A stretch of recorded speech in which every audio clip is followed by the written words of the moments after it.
मकान किराए भत्ते के बारे में, हाउस रेंट अलाउंस के बारे में अभी जो मैंने आपको नियमों को क्लियर किया, उसके बारे में देखिए एग्जाम्पल नंबर 2 और 3 पेज नंबर 93-94 में दिया हुआ है।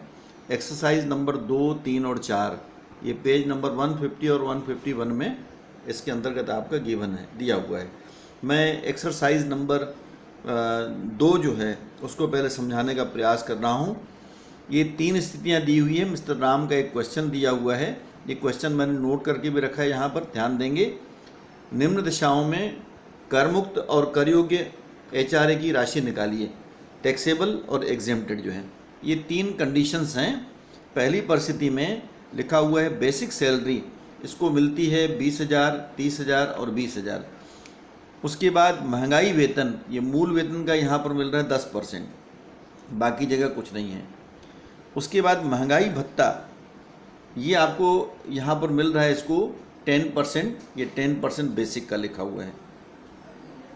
वास्तविक किराया प्रतिमाह जो देना पड़ता है 4,000, 7,000 और 5,000 रुपये दिया हुआ है। मकान किराया भत्ता जो है ये इसको मिलता है 5,000, 5,000, तीसरी परिस्थिति में 2,000। बिक्री पर कमीशन केवल फर्स्ट केस में दिया हुआ 1,20 और मकान कहाँ सिचुएटेड है, आगरा, मथुरा और दिल्ली करके लिखा हुआ है। मैंने बताया सबसे पहले वेतन निकालते समय जो ऊपर आप लोगों को ये टॉपिक मैंने समझाया क्या क्या इंक्लूड करते हैं। मूल वेतन, महंगाई वेतन को जोड़ देते हैं। महंगाई भत्ता तभी जुड़ेगा जब सेवा शर्तों के अंतर्गत दिया हो और बिक्री पर निश्चित % से कमीशन। तो पहले तो तीनों परिस्थिति में वेतन की मीनिंग हम निकाल देंगे वेतन का टोटल करते हुए। यहाँ देखिए 20,000 रुपये इसको वेतन मिलता है, 12 महीने का कितना हो गया 2,40,000 रुपये, उसका 10% हो जाएगा 24,000 और बिक्री पर कमीशन दिया हुआ है 1,20,000।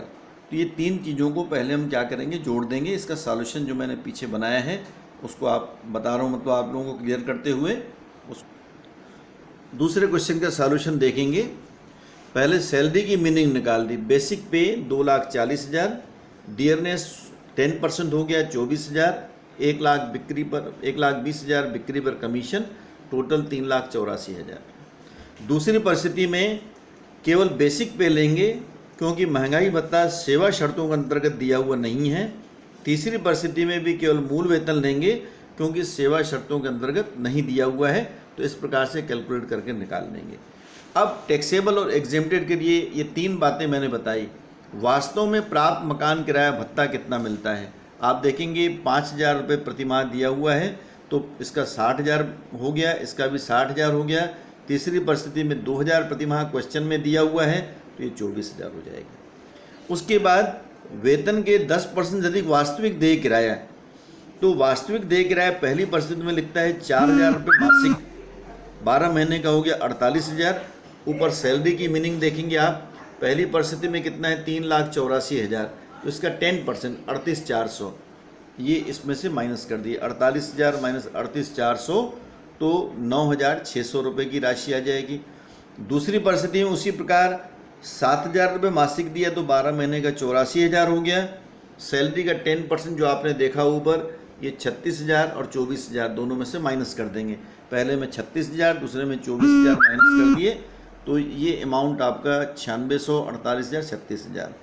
पहली परिस्थिति में मकान जो है वो आपका कहाँ पर है, मथुरा में स्थित है, आगरा में स्थित दिया हुआ है, तो सैलरी का 2/5 लेंगे। दूसरी परिस्थिति में भी सैलरी का 2/5 लेंगे, लेकिन तीसरा मकान जो दिल्ली में स्थित होने के कारण उसका हाफ ले लेंगे। तो ये आधा आपका लिया हुआ है, 2,40,000 का आधा 1,20,000। अब यहाँ ध्यान दीजिए 1, 2 और 3 में सबसे कम कौन सा हो गया 9600 रुपये, ये एग्जेम्प्ट माना जाएगा। 1, 2 और 3 में 48,000 सबसे कम है, ये एग्जेम्प्ट माना जाएगा। और इसमें 24,000 जो भत्ता मिल रहा है वही सबसे कम है, ये कम अमाउंट मैंने लिखा है 9600 रुपये एग्जेम्प्टेड, 48,000 रुपये एग्जेम्प्टेड और 24,000 रुपये एग्जेम्प्टेड यानी कर मुक्त माना जाएगा। ये आपका एग्जेम्पशन यानी ऊपर 3 में सबसे कम। अब टैक्सेबल किसको माने, तो 1 - 4, 1 मीन्स एक्चुअल अलाउंस रिसीव, ये 60,000 में 9600 को माइनस करेंगे तो 50,400। नंबर 2 60,000 में से ये 48,000 को माइनस किए तो 12,000, और नंबर 3 24,000 रुपये में 24,000 को माइनस किए तो यहाँ पर शून्य हो गया। इस प्रकार से कर मुक्त और कर योग्य भत्तों की गणना की जाती है। एक आध एग्जाम्पल शाम को और इसके संबंध में क्लियर कर दूंगा। पहले नियमों को पढ़िए, फिर आपका उदाहरण को समझने का प्रयास करें या क्वेश्चन बनाने का प्रयास करें।